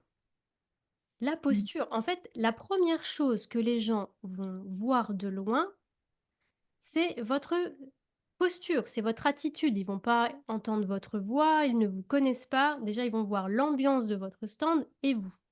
Donc là, je vais peut-être être un peu clivante, Clémence, Heu, j'en ai marre de voir ça, sur les salons du bien-être. Moi, je dis stop aux exposants qui se cachent derrière leur stand, les bras croisés, assis sur une chaise, derrière leur kakémono ou leur roll-up, on les voit à moitié, tu vois? Donc déjà ça, qui disent pas bonjour, qui tirent une tête de 10 pieds de long, tu vois? Et puis qu'après ils râlent parce qu'ils ont personne à leur stand. Donc Mmh. déjà, excusez-moi, mais il y a un moment donné, rappelez-vous pourquoi vous êtes ici, pourquoi vous êtes sur le salon. Si vous n'aimez pas les gens, travaillez à distance. Faites quelque chose où vous avez pas besoin de faire du contact avec les clients, en fait, si c'est Mmh. pas votre truc, tu vois? Ou alors, si c'est pas votre truc de discuter avec les gens et que vous avez, je sais pas, tu fais une technique de macramé, par exemple, ben, tu vas sur ton stand et puis tu te fais ton petit atelier macramé, les gens te voient faire et c'est beaucoup Mmh. plus attirant d'aller regarder ce que fait la personne, que de quelqu'un qui a les bras croisés derrière son stand, quoi. Surtout Oui. si vous êtes pas seul, que vous êtes avec quelqu'un d'autre, derrière votre stand, tous les 2 assis et que vous êtes en train de discuter. Mmh. Oui, Pas c'est très vrai que des engageant. fois les Ouais, mais c'est vrai que des fois les salons, c'est fatigant, que tu as besoin Mmh. de te reposer un petit peu et c'est OK, tu vois? Mais si tu passes ta journée assis à attendre le client et à tirer la tronche, bah, forcément, voilà. Bah, peut-être que, j'allais dire, si à un moment donné, on est un peu fatigué ou qu'on a besoin de s'asseoir, on peut peut-être prévoir plutôt des tu sais, des sortes de chaises hautes qui permettent d'être quand même plus haut qu'un peu, du coup Oui. tassé et du coup de ne plus être à la hauteur des gens qui viennent, visiter le salon et du coup, par exemple, prévoir, des chaises hautes et une petite table un peu haute, par Mmh. exemple. Pour, pouvoir, se poser un petit peu, sans, avoir l'air complètement avachi derrière son stand. Oui, ou j'ai envie de dire, si tu as la possibilité, bah, sors faire un petit tour, va prendre l'air, Mmh. va manger un petit bout, tu vois? Ça, c'est important aussi, de s'énergiser. Après, il y a un autre truc aussi, hem, qui m'agace. C'est, les personnes qui, ont un ego spirituel, à exploser le plafond. Oui, ça fait des années que vous êtes dans le milieu de la spiritualité. Oui, vous avez des capacités extrasensorielles de dingue. Vous discutez avec vos guides, vous voyagez en astral, et cetera. C'est génial. Pour autant, c'est pas une raison pour, ne pas être sympa avec des gens qui, viennent entre guillemets «de s'éveiller» ou qui ne sont Mmh. pas suffisamment éveillés à votre goût. Heu, Vous avez aussi une responsabilité, enfin ça c'est mon point de vue, hein, bien sûr, hein, c'est mon Mmh. opinion. Mais pour moi, on a aussi une responsabilité, d'aider les gens qui veulent être dans cette démarche de découverte, d'évolution, de les guider en fait, de discuter avec elles, de leur apprendre des choses et pas de les regarder de haut en disant: «Oh bah, ça m'intéresse pas de discuter avec ces gens-là parce qu'ils sont pas éveillés». En fait. À ce moment-là, bah, vous faites des séminaires entre vous, tu vois? Et vous venez pas sur un salon, entouré de moldus. Tu vois ce que je veux dire? Donc ça aussi, ça m'agace un petit peu. Le côté, je prends de haut, les gens Ouais, qui sont pas éveillés ou alors, je les envoie un peu balader dans mes réponses. Je trouve que ça fait pas pro, c'est pas une posture pro. ouais, c'est clair. Voilà. Donc après, tu peux aussi avoir des gens qui viennent, à ton stand, qui sont pas forcément, bah, qui sont pas tes clients potentiels de cœur, tu vois? Mmh. Mais c'est pas pour autant qu'il faut les envoyer balader et puis mal leur parler parce qu'en fait, pensez que ces gens, en fait, connaissent d'autres personnes et peut-être qu'ils vont vous recommander à une Oui, autre c'est vrai. personne de leur entourage. Donc en fait, toujours voir un petit peu plus loin aussi que, le bout de son nez, j'ai envie de Mmh. dire. Donc ça, c'est important aussi de se dire: «OK, bah, là, j'ai peut-être une maman, une petite mamie qui vient, on discute et cetera et puis bon, bah, forcément, c'est pas peut-être ma cliente idéale, c'est pas ma cliente de cœur, mais en fait, elle dit: "Ah, mais je connais quelqu'un qui serait intéressé" et cetera et qui peut potentiellement prendre votre flyer et parler de vous à sa fille, à sa nièce, à je ne sais pas qui. Donc ça, c'est important. Hem, donc quand vous voulez attirer des gens à votre stand, c'est déjà avoir une posture ouverte, avoir le sourire, c'est bête, hein? Être dans une posture, bah, bienveillante, ouverte, dire bonjour aux gens aussi, enfin c'est bête, hein, mais c'est des choses Mmh. simples. Voilà, ta posture, verbale, elle est importante dans l'intonation et cetera, mais ton non verbal est encore beaucoup plus important et aussi ton énergétique. OK. Est-ce que tu voyais d'autres choses? Je pense Heu, avoir fait le tour, mais non, je pense qu'en termes de posture et de mmh, comment attirer, du monde à son stand, je pense que tu as fait un peu le tour et c'est mmh, vrai qu'effectivement, bah, enfin, encore une fois, hein, moi, si je me mets dans la peau d'une personne qui visite, un salon, bah, c'est sûr que si une personne, elle est assise, qu'elle a pas l'air très ouverte ou qu'elle est en train de faire autre chose ou qu'elle est en train de discuter avec une collègue, et que tu mmh, repasses plusieurs fois et qu'à chaque fois elle a l'air occupée, bah, du coup, tu as pas envie d'engager la conversation. Et mmh, puis en plus, faut se dire aussi que parfois les personnes, qui passent devant les stands, des fois n'osent pas engager la conversation. Donc c'est aussi, aux ouais. professionnels d'essayer d'engager la conversation, évidemment sans forcer la main. On n'est pas au marché, en mode, «Venez voir mon poisson» en criant je ne sais quoi, Mmh, mais voilà, pas hésiter de dire bonjour, peut-être, dire, tout de suite: «Est-ce que vous connaissez, la pratique? Est-ce que vous aimeriez en savoir plus?» Et puis après voilà, les gens ils sont pas obligés de dire oui, ils peuvent mmh, passer à autre chose. Mais plutôt que de tu sais, aussi de dire certaines phrases, qui fait que les gens ne vont pas avoir plus envie. Tu sais, un peu comme quand tu vas dans un magasin et que tu as un vendeur qui te saute dessus à peine arrivé et qui te disent, «N'hésitez pas si vous avez des questions». En général, les gens, ils vont dire, «Bah non, j'ai pas de questions». mmh, Alors que si direct, tu dis, «En quoi puis-je vous aider?» ou «Est-ce que vous connaissez déjà, telle pratique?» ou ce genre de choses, bah, tout de mmh. suite, ça comme c'est une question ouverte, les gens sont obligés de répondre. Oui. Non, mais tu as raison et en fait, ça me fait rebondir sur quelque chose auquel que je suis en train de penser là, à l'instant.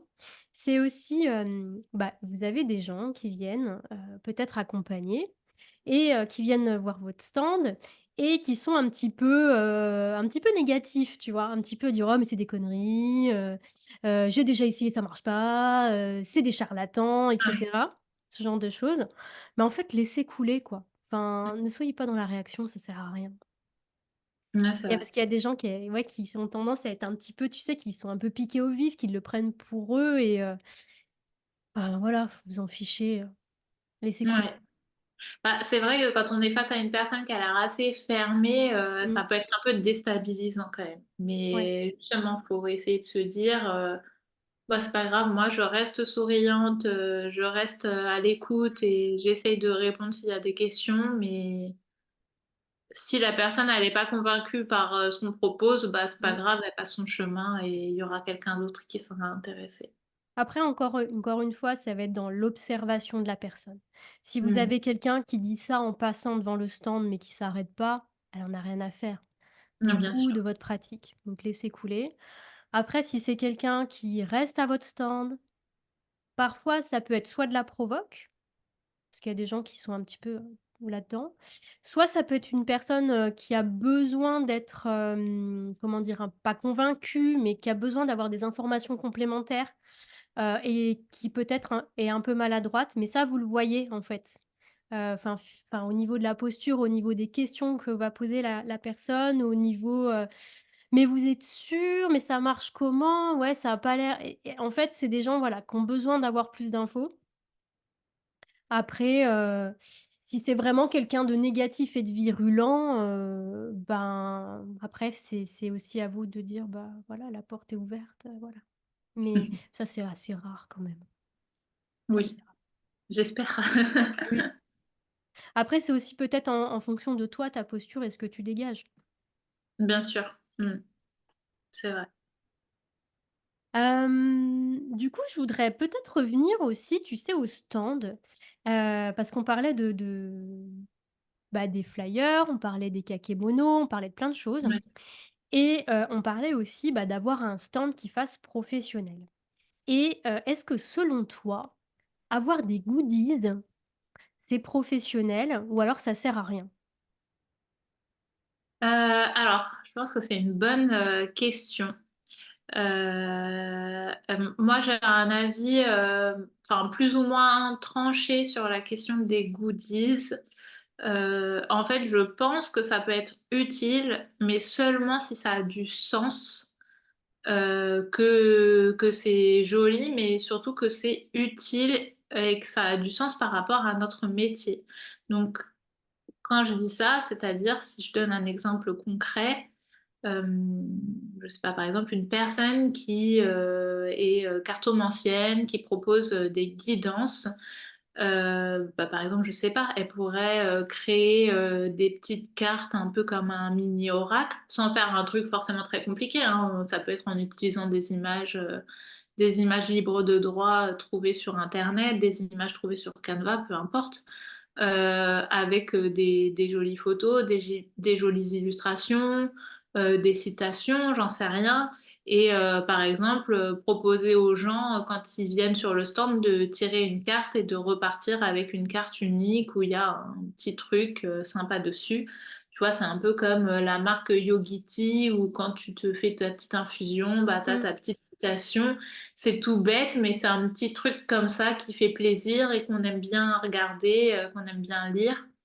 Donc ça, par exemple, je trouve que potentiellement, c'est utile et ça a du sens par rapport à son métier. OK. Heu, Donc J'allais les dire non, vas-y, porte-clés, les vas-y. stylos, les tote bags, ça sert à rien, quoi? Non, ah non, franchement, moi, je trouve que ça n'a aucun intérêt. Bah, déjà, les tote bags, en plus, c'est vraiment une, catastrophe, écologique, parce que, voilà, en fait, il y a tellement de marques et de trucs, enfin, voilà, tellement d'entreprises qui ont créé des tote bags ces dernières années, que je pense qu'on a tous, des dizaines de tote bags à la maison. Donc franchement, tote bag, moi, je trouve que ça n'a pas forcément d'intérêt. Les stylos, bah, je pense pas que ça ait forcément un rapport avec votre activité, donc je vois pas l'intérêt non plus.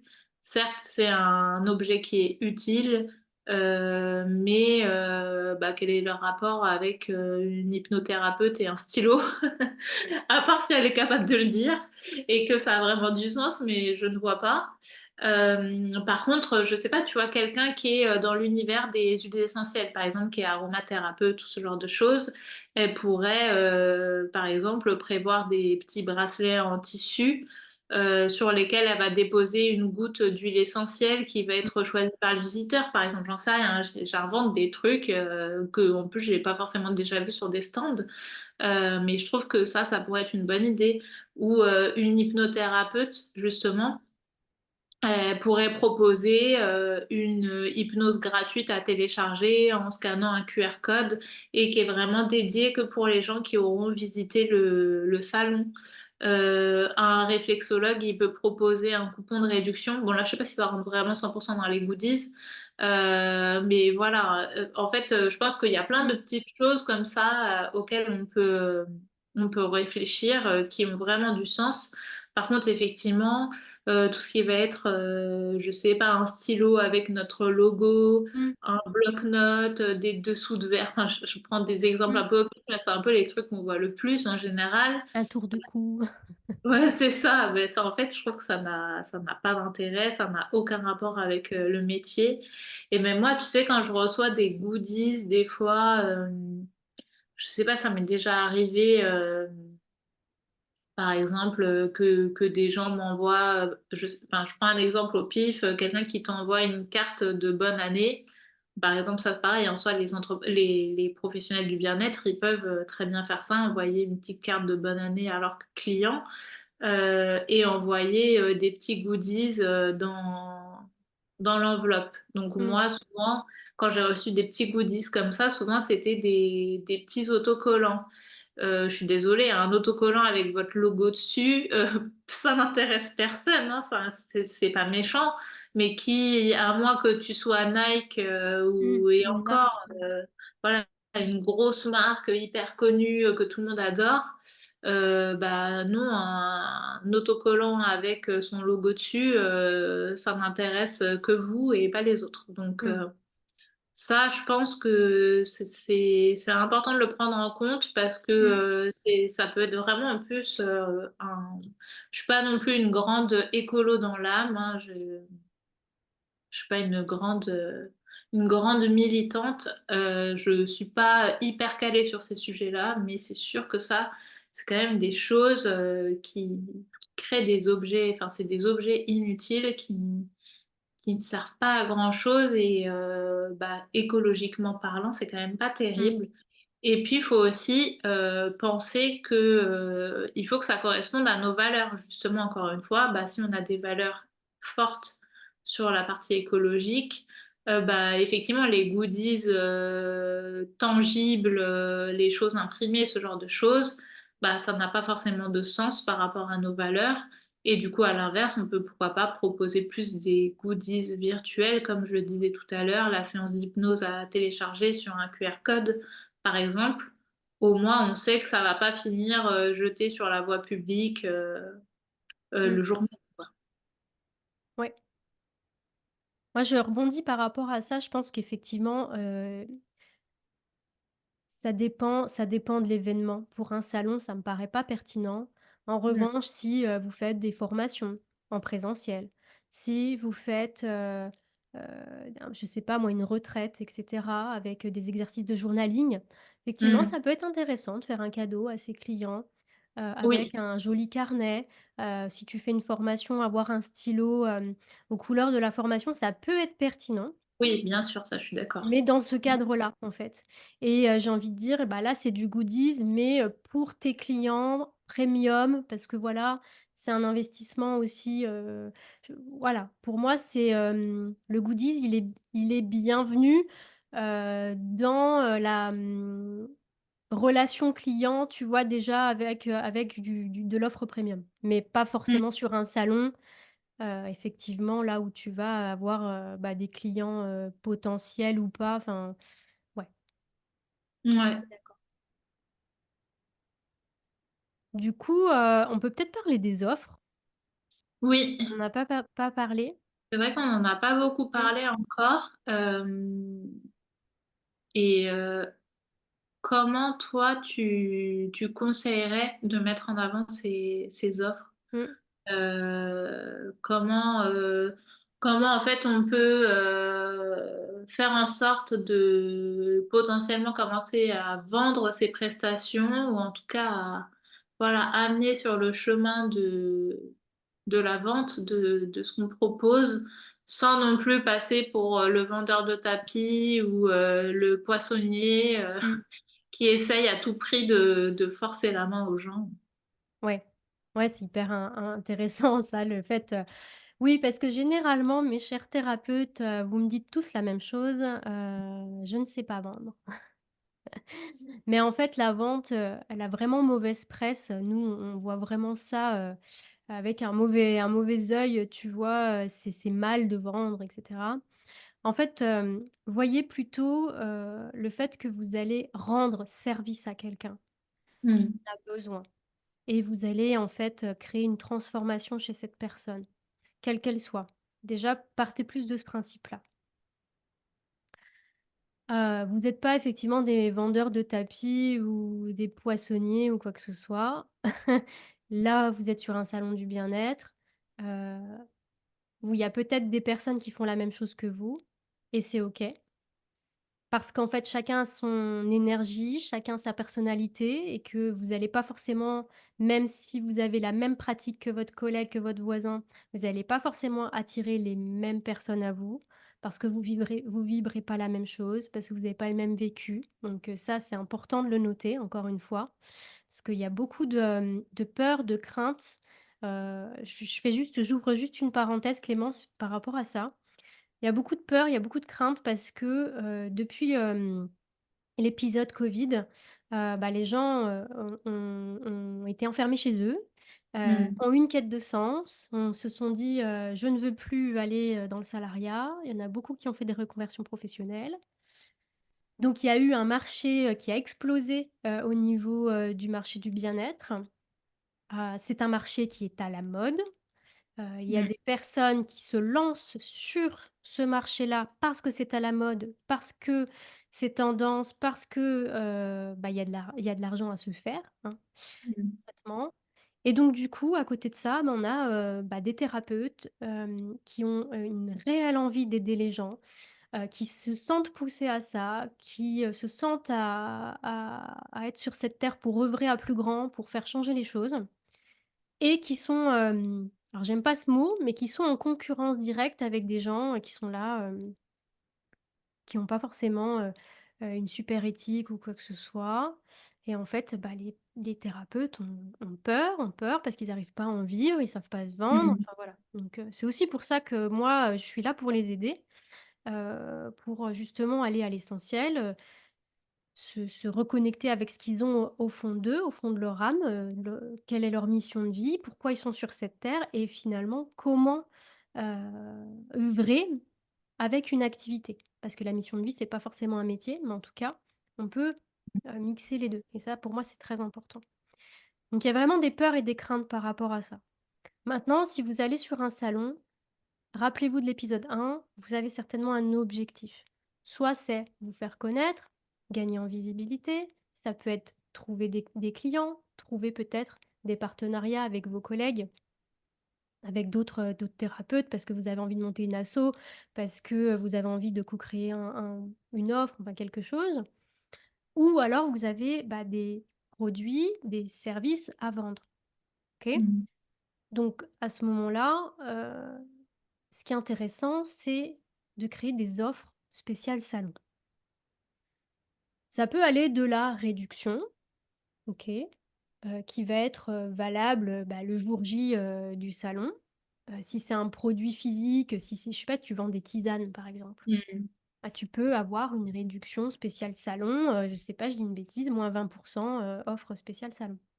Ouais. Maintenant, si tu es hypno, réflexo, enfin, tu vois, c'est des choses que tu vas vendre, après le salon, tu peux dire que tout rendez-vous pris lors du salon, tu fais une réduction spéciale de 10-20. Après, c'est à toi de voir en fonction de ta rentabilité, ce que tu as envie d'offrir. Donc ça, c'est les offres spéciales. D'accord. OK? Après, tu peux, vendre tes prestations en faisant découvrir ce que tu fais. Donc ça, tu vas avoir comme des mini consultations. Ça peut être des mini massages. C'est une démo en fait, c'est un échantillon de ce que tu fais, que tu vas proposer aux personnes sur le salon. Ça peut D'accord. être, une consultation express, de tarot, par exemple, si tu tires les cartes. Ça peut être, si tu es réflexo, un mini massage, de, 30 minutes, tu vois, de la voûte plantaire. Enfin voilà. C'est faire découvrir, ton offre, tes prestations lors du salon et généralement ça marche super bien. Mmh. Mais le truc, c'est que ça s'arrête pas là, parce que généralement, moi, ce que je vois sur les salons, c'est on propose la mini offre, mais ça s'arrête là, en fait. La Ouais, personne, elle a eu son petit massage, elle a eu sa petite consultation et ça s'arrête là. Vous pouvez aussi, je pense, à tout ce qui va être naturo, choses comme ça, proposer aussi des mini, comment on appelle ça? Des mini diagnostic. diagnostics, ouais. Si c'est faisable, si vous avez le temps, n'hésitez pas à le faire. Mmh. En tout cas, faire quelque chose de réduit, pour proposer après à la personne une prise de rendez-vous.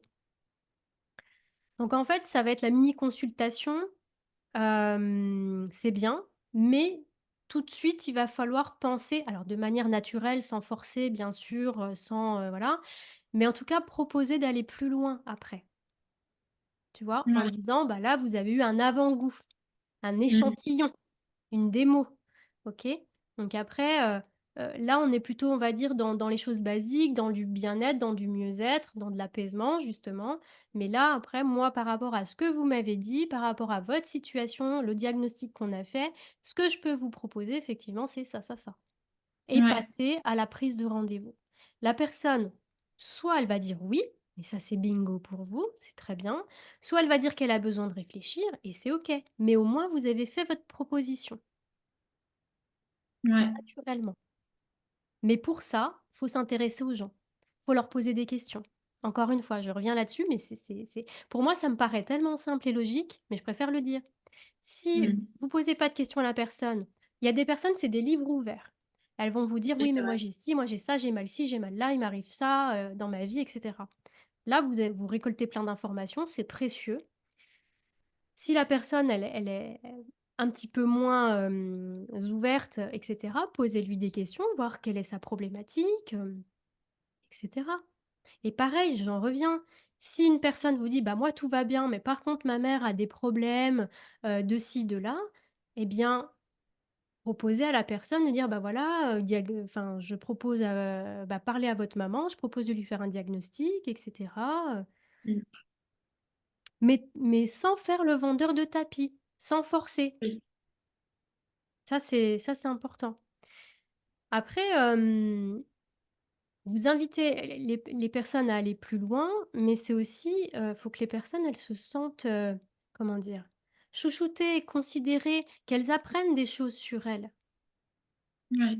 C'est important ça aussi. Oui, c'est Vous avez vrai. des techniques, à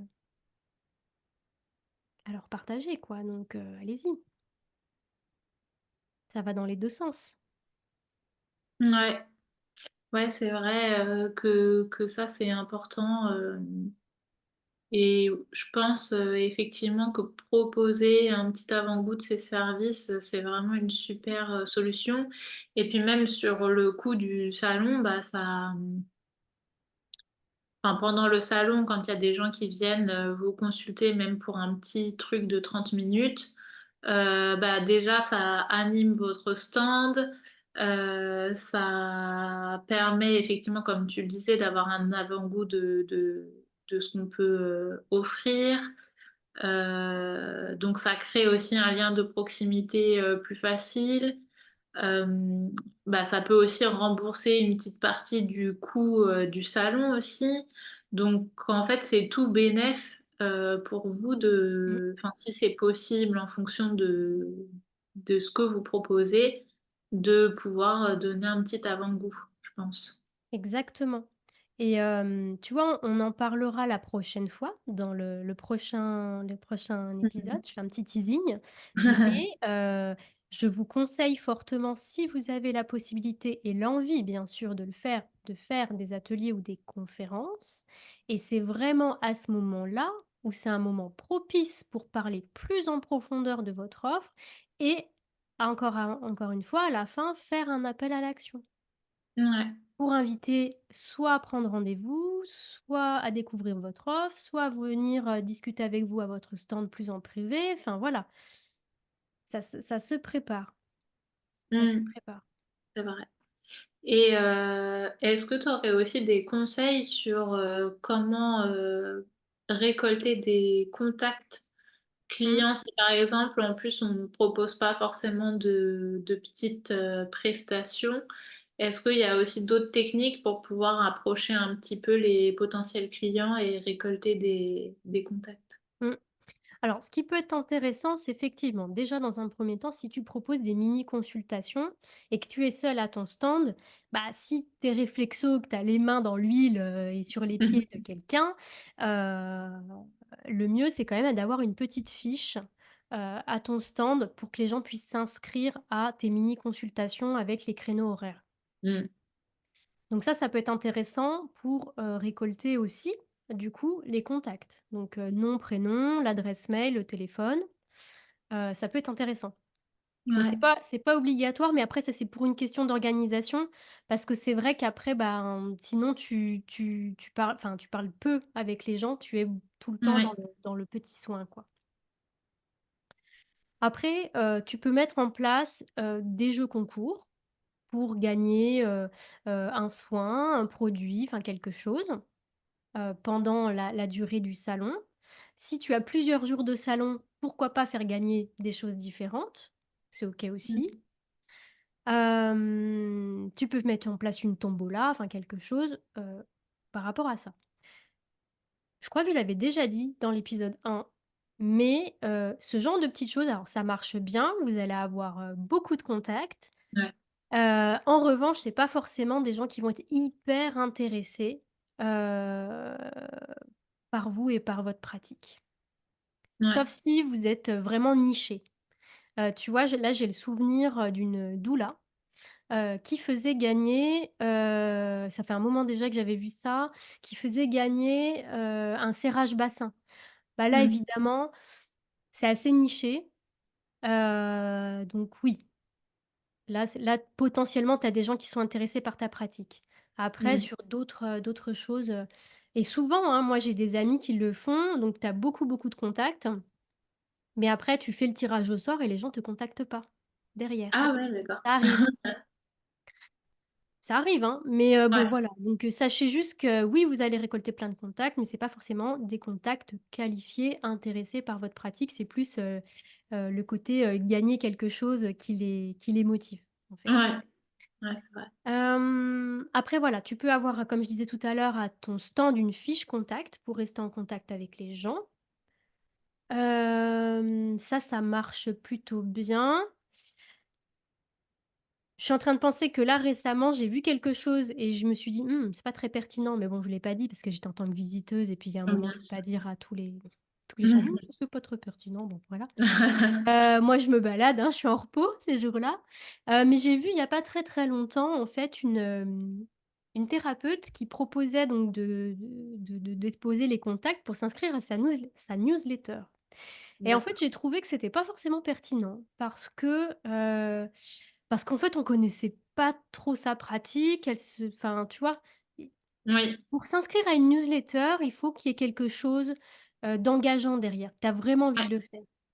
c'est vrai. Hem, Là, je fais le parallèle avec, ce qui est en ligne. Si tu proposes un lead magnet, Mmh. c'est un e-book, enfin quelque chose, un freebie, tu appelles ça comme tu veux, sur une thématique bien précise.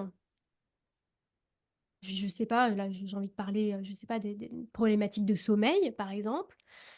La personne, elle est engagée puisqu'elle a une problématique de sommeil qu'elle a envie, de régler. Donc elle va mettre son adresse email et elle va recevoir des newsletters de temps en temps avec des astuces pour mieux dormir et cetera. Là, c'est pertinent.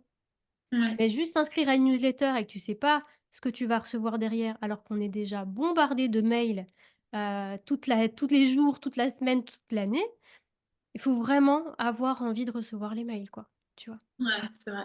Mmh. Voilà. Moi, ce que je fais à mon stand aussi, autre, petite astuce, là, c'est plus par rapport aux abonnements et aux réseaux sociaux. Moi, j'ai je l'ai pas là, bah, de toute façon, bah, pour le podcast, vous le verrez pas, mais pour la vidéo, oui. Mais en fait, j'ai, une petite plaquette avec des QR codes que Mmh. j'adore. C'est super pratique, pour se connecter, bah, à ton Instagram, à ton Facebook, enfin, c'est plutôt cool. Moi, j'aime bien, je trouve ça joli en plus. Donc ça peut être pas mal aussi pour rester en contact avec les gens, pour qu'ils viennent s'abonner, sur Ouais, tes réseaux. Ou alors directement, moi les QR codes, j'aime bien les utiliser pour, de la prise de rendez-vous, direct sur Salon. C'est plus pratique. ouais. Voilà, sur comment récolter les contacts. Est-ce que j'aurais d'autres choses? Après, le papier, hein, c'est quand même ce qu'il y a de mieux, j'ai envie de dire, Oui. sur le salon. Est-ce que toi tu vois des choses? Non, franchement, c'est à peu près ce que j'avais en tête sur les différentes façons de récolter des contacts clients. Effectivement, je pense que ce qui marche le mieux, c'est les jeux concours, Mmh, les fiches contacts, ce genre de choses où, voilà, en plus la personne, elle donne son accord, c'est elle-même mmh, qui note le contact. Comme ça, il n'y a pas de... Pareil, on force pas la main aux gens, c'est eux qui ont leur libre arbitre et qui s'inscrivent, quoi. Donc, mmh. je trouve que Ouais, c'est une bonne exactement. façon de faire. Mm. Et à ton avis, parce que là, on a parlé de comment récolter, les contacts, mais pourquoi c'est si important de récolter des contacts quand on est sur un salon pour les thérapeutes? Bah, pour moi, ça va permettre d'avoir des personnes justement à recontacter après le salon. Par exemple, pour remercier les gens qui sont Mmh. venus, par exemple, on peut faire un mail aux personnes qui ont laissé leur contact et leur envoyer un petit mail pour leur dire merci beaucoup d'être passé au salon, j'ai été ravie de vous rencontrer, de discuter avec vous, blablabla, par exemple. Ça peut permettre justement d'envoyer un petit cadeau gratuit si jamais on l'avait pas fait durant le salon, bah pourquoi pas ça peut être par mail ou un rappel par exemple du cadeau qui était proposé durant le salon. Si, encore une fois, si par exemple on me proposait, je reprends toujours le même exemple, mais par exemple l'hypnothérapeute qui propose une hypnose gratuite sur un QR code, et ben par exemple les personnes qui ont laissé leur adresse mail, l'hypnothérapeute peut très bien renvoyer le lien pour télécharger l'hypnose gratuite, par exemple. Mmh. Ça peut être aussi, du coup, pour partager ses prochaines actualités aussi. Évidemment, tout ça, ça peut être dans le même mail, hein. Ça peut être un mail où on regroupe tout, où on dit merci beaucoup d'être venu. J'ai été ravie de pouvoir échanger avec chacun d'entre vous. Ou même, ça peut être même personnalisé pour chaque personne en fonction du nombre de contacts qu'on a reçus. Parce qu'évidemment, si on a réussi à récolter une centaine de contacts, ça va être compliqué d'envoyer un mail personnalisé à 100 personnes. Mais si par exemple, on a récupéré, je sais pas, 15, 20 contacts, on peut peut-être envoyer un petit mail un peu plus personnalisé. Euh, et donc dans ce message, donc remercier, rappel du petit cadeau gratuit, parler potentiellement de ses prochaines actualités si justement on Mmh. propose un stage, un atelier, une formation, je ne sais quoi, ou qu'on participe à un autre salon prochainement. Et ensuite, bah, pourquoi pas ajouter à sa liste email. Donc comme tu parlais tout à l'heure de s'abonner à la newsletter, bah là pourquoi pas on peut les ajouter sur sa liste de newsletters. Mais effectivement, après, bah, potentiellement, si on leur a pas demandé s'ils étaient OK pour être ajoutés à la Mmh. newsletter, bah, ils vont peut-être se désabonner, mais peut-être aussi qu'ils vont rester abonnés, que du coup, ils vont suivre un peu ce que vous proposez. Ouais. Si en plus potentiellement c'est des gens qui ont un peu testé votre pratique durant le salon ou des gens avec qui vous avez vraiment eu un super contact, je pense que ça peut être pertinent. Après est-ce que ça répond à ta question? Je sais pas, mais parce que ta question Si, c'était pourquoi créer une liste de contacts oui. et en fait c'est vraiment pour pouvoir garder le lien après le Mmh. salon. En gros ma Oui, réponse c'est exactement. ça. Ouais, exactement. D'ailleurs, ça me fait penser parce que c'est vrai que s'il y a des personnes en particulier où tu as eu, une interaction, vous avez parlé d'un sujet en particulier, comme on disait tout à l'heure, ne pas hésiter à prendre des notes parce qu'après le salon, on ne peut pas se souvenir de tout le monde tout le temps. Donc ça peut être intéressant de voilà, de prendre des notes, sur, au niveau des contacts, en Ouais, particulier. Peut-être des personnes à recontacter, mais en privé, pas forcément en newsletter, tu vois? oui, bien sûr. Et petit conseil aussi sur les newsletters, heu, j'ai envie de dire représentez-vous, redites ce que vous faites parce que les gens, s'ils sont sur un gros salon, ils ont vu beaucoup de monde, donc ils se souviennent pas de tout le monde. Donc représentez-vous brièvement et si possible, mettez une photo de vous. Parce qu'il y a des gens qui sont visuels et quand on reçoit même moi, tu vois, je suis inscrit enfin, je fais quand même du tri de temps en temps au niveau de mes newsletters parce que, voilà, il y en a trop. J'en reçois beaucoup trop, donc je fais le tri, je me désabonne à certaines, parfois. Heu, mais en fait, quand ça fait longtemps que tu n'as pas envoyé de newsletter à ton audience, à ta communauté, parfois les gens, oublient qui tu es. Mmh. Donc c'est bien d'avoir une photo ou en tout cas avoir une identité visuelle propre aussi sur la newsletter, c'est important Ouais, c'est vrai. pour Mmh. qu'on sache que c'est toi. Voilà et puis du coup, bah, on va passer sur le après parce que là, on était déjà un petit peu passé sur le après salon du coup. Oui, c'est vrai. Ouais, justement, qu'est-ce que tu conseilles de faire après un salon? Est-ce qu'il y a des choses en particulier, auxquelles, penser? Parce que, une fois qu'on a été un peu dans le rush de tout Mmh. ça, faut peut-être un peu redescendre Ouais. et puis aussi, il y a peut-être des voilà, des petites astuces, des petits conseils que tu peux nous partager? Oui, alors, effectivement, ça dépend la durée du salon. Généralement, c'est sur un week-end, parfois ça peut être plus long. Moi, le conseil, c'est déjà reposez-vous parce que c'est énergivore un salon. C'est, possible enfin, surtout éviter de caler des rendez-vous, si la fin du salon était un dimanche soir, évitez de Mmh. caler des rendez-vous clients le lundi. Prenez-vous du off, reposez-vous, c'est important, vous ressourcer, pour revenir, au top pour vos clients, plein d'énergie. Ça, c'est vraiment important. Même voilà, tu peux te coucouner, tu peux aller ouais, je sais pas, te faire peut-être un soin, te masser les pieds parce que tu as été debout puis tu as mal aux pieds. Tu vois, ce genre de choses, des trucs, très, très simples, mais vraiment, c'est prendre soin de soi, déjà. Ouais. Se ressourcer et puis, prendre du repos. Parce qu'effectivement, un salon, c'est éprouvant, tant physiquement qu'énergétiquement. Donc, voilà. Ouais. Ouais, Hem, c'est vrai. Mmh. ouais. Pardon, vas-y. Non, vas-y, je t'en prie. Non, non, j'allais juste dire, c'est vrai que si en plus on a une tendance un petit peu introvertie ou autre, bah, clairement ça Mmh, va potentiellement, beaucoup nous épuiser donc c'est vrai que d'anticiper ça, c'est mieux parce que si après on a effectivement calé des choses, direct le lundi matin à 9 heures tapante, mmh, peut-être ça va être un peu compliqué d'assurer. ouais. Bah, surtout, tu vois, moi, par exemple, si je parle de human design, moi, je suis Mmh. projecteur 2-4. Donc j'adore, les gens, parce que c'est mon côté Mmh mh. 4, tu vois? Mais j'ai aussi besoin de faire l'ermite et de reposer Mmh.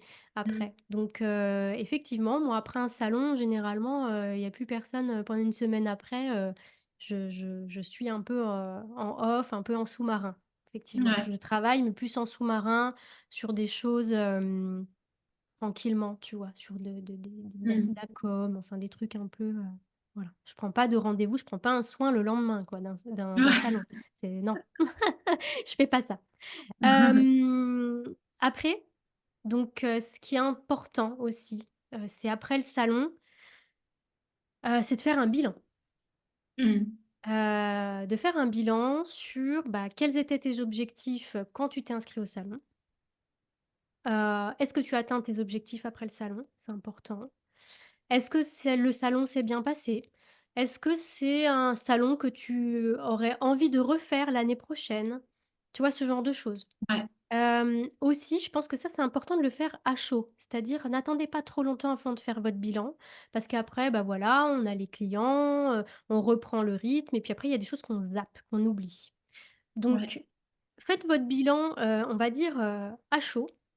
Pour, voilà, pour avoir vos ressentis. Est-ce que ça s'est bien passé? Est-ce que vous avez envie de refaire ce salon-là? Est-ce que vous avez atteint vos objectifs? Est-ce qu'aussi il y a eu du retour sur investissement? Est-ce qu'il y a eu de la prise de rendez-vous? Enfin, voilà, Mmh. est-ce que le salon par rapport à ce que vous avez investi financièrement, en temps, en énergie, bah, ça valait le coup ou pas? Est-ce qu'il y Ouais. a eu suffisamment de visiteurs, par exemple? Enfin, voilà, est-ce que vous êtes content de votre salon? Ça, Mmh. c'est quelque chose. Après en termes d'objectifs, bah, ça va dépendre effectivement des objectifs, que vous vous êtes fixés en amont, heu et de savoir, est-ce que je les ai atteints ou pas? Mmh. Et si je les ai pas atteints, pourquoi? Mais Ouais. tout en prenant de la hauteur et en restant objectif et tourné sur vous, pas sur l'extérieur. Alors là, je peux être encore un peu clivante, mais bon, faut que je te dise les choses, c'est important. Quand je dis tourner vers vous, c'est-à-dire, ne vous mettez pas en position de victime, en disant: «J'ai été plombée à mon salon, il y a quelqu'un qui m'a envoyé des mauvaises énergies, ça m'a plombé mon salon» ou alors: «Les gens n'ont pas d'argent en ce moment, c'est la crise» ou alors: Mmh. «Il y avait trop de concurrents qui faisaient la même chose que moi» et cetera. OK? Alors, ça peut être factuel, mais il faut pas non plus tomber dans la victimisation. Là, moi, ce qui m'intéresse de vous faire prendre conscience, c'est si vous n'avez pas atteint vos objectifs, pourquoi? Qu'est-ce que vous auriez pu faire pour les atteindre ou faire autrement? Donc ça, c'est vraiment se poser la question, quelles sont les choses qui sont à corriger ou améliorer pour mes prochains salons? Mmh. Au contraire, quelles sont les choses qui ont cartonné sur ce salon et que j'ai envie de refaire sur les prochains? Et prendre des notes parce que, voilà, après, bah, peut-être que la saison des salons, ce sera, bah, peut-être à cet automne et puis d'ici là, tu auras zappé. Donc vraiment, prenez Ouais. des notes sur le salon. Faites votre bilan. Ouais, c'est vrai que ça, c'est super important et Mmh. je me demande combien de de professionnels du bien-être le font. Je pense peut-être pas beaucoup. Non, honnêtement, je pense pas beaucoup,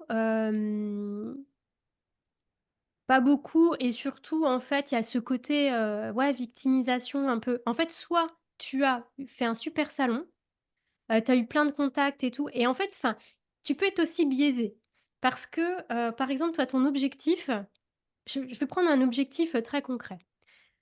Tu as créé une formation en présentiel et ton objectif pour le salon, bah, ça va être de trouver des clients pour cette formation en présentiel, admettons au mois de juillet, tu vois?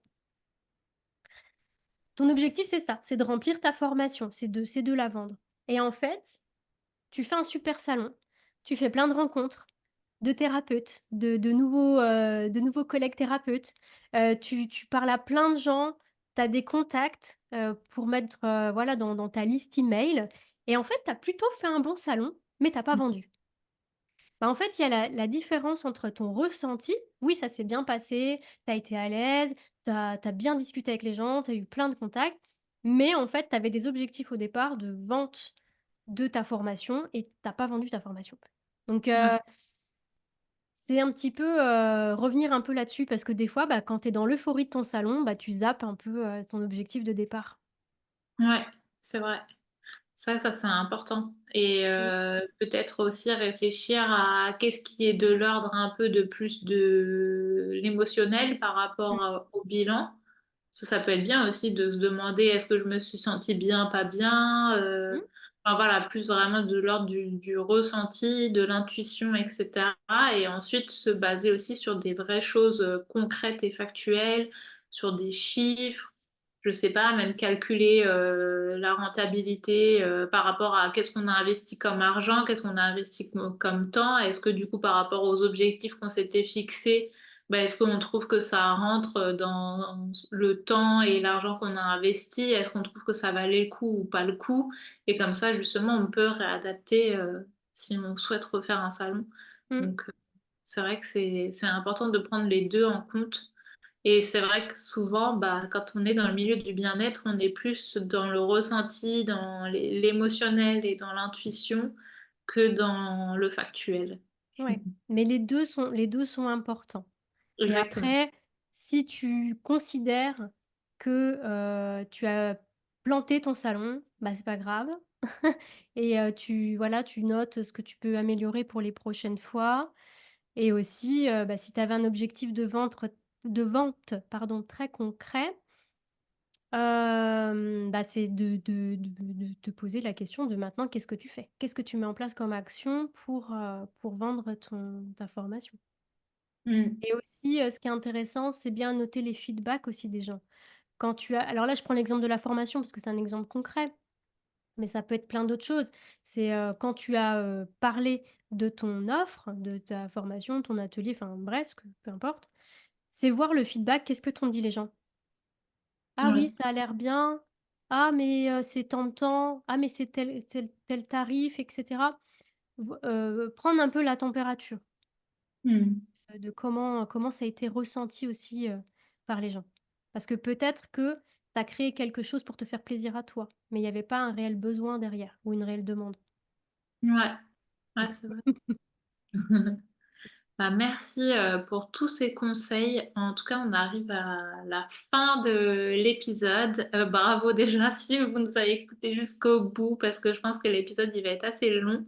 Avant de se quitter, est-ce que tu peux, nous dire où est-ce qu'on peut te retrouver et comment on peut, travailler avec toi si on souhaite creuser un peu tous ces sujets, la posture, enfin voilà, toutes les choses là, que tu nous as un peu partagées Mmh? durant cet épisode? Alors, bah, de toute façon, on mettra tout, dans la description de l'épisode, je pense. Donc Ouais. voi vous pouvez me retrouver, alors soit sur les réseaux sociaux, donc principalement Instagram, c'est mon réseau préféré, voilà. Sur, romy.serena bien-être. Sur Facebook aussi, sur ma page, Serena Bien-être. Après, vous pouvez me retrouver aussi enfin, si vous avez besoin de me contacter directement, bah, soit vous passez par les messageries des réseaux, soit par mon adresse mail qui est romysouza.serena@gmail.com. Voilà. Après, comment travailler avec moi? Bah, ça dépend. Si vous êtes une femme thérapeute et que vous souhaitez développer votre activité, à ce moment-là, vous pouvez, intégrer, l'accompagnement business et spiritualité, 2 groupes qui se passent sur 3 mois.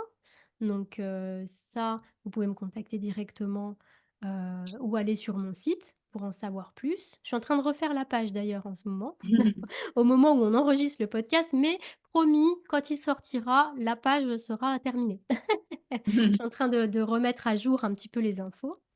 Donc là, il y a la possibilité en groupe. Donc le groupe, pour rappel, donc il y a des formations toutes les semaines, sur la partie stratégique, mais aussi avec, toute la partie, spirituelle pour développer une activité, créer des offres, quel business model te correspond en fonction de ton énergie, de qui tu es, comment positionner, sur tes tarifs, la communication aussi en fonction de ton human design, enfin plein, plein de choses. Après, il y a donc comme je l'ai déjà dit, il y a les coachings en individuel et les soins de libération énergétique qui sont très puissants aussi pour aller libérer tous les blocages qui empêchent d'avancer. Donc là, ça, c'est l'accompagnement business et spiritualité. Et après aussi, je propose donc à la carte soit des soins, soit des Mmh. coachings en individuel. Donc ça, c'est pareil, c'est présent sur mon site serenabienêtre.com. Super, merci beaucoup. Moi, je vais partager aussi mes contacts pour les personnes, qui regarderont la vidéo sur, YouTube. Donc pour me retrouver, je suis principalement sur, Instagram, donc c'est @Clémence sans accent tiré du bas WZK. Donc c'est là où je suis le plus active, et vous pouvez, me contacter en message privé, venir échanger avec moi avec grand plaisir. Si on souhaite, approfondir la partie visuelle pour, créer ces supports de communication, comme je disais en début d'épisode, je propose des accompagnements qui sont personnalisés et qui s'adaptent aussi en fonction, du budget, des personnes. Donc soit on va être plus sur de l'atelier en individuel, en conseil pour les personnes, on va dire, qui sont peut-être un peu plus créatives, qui aiment bien créer leur support, par elles-mêmes, mais qui ont envie de prendre du recul sur ce qu'elles ont fait et avoir un feedback, de quelqu'un de professionnel pour pouvoir, potentiellement améliorer un petit peu, ces visuels tout en gardant la main dessus.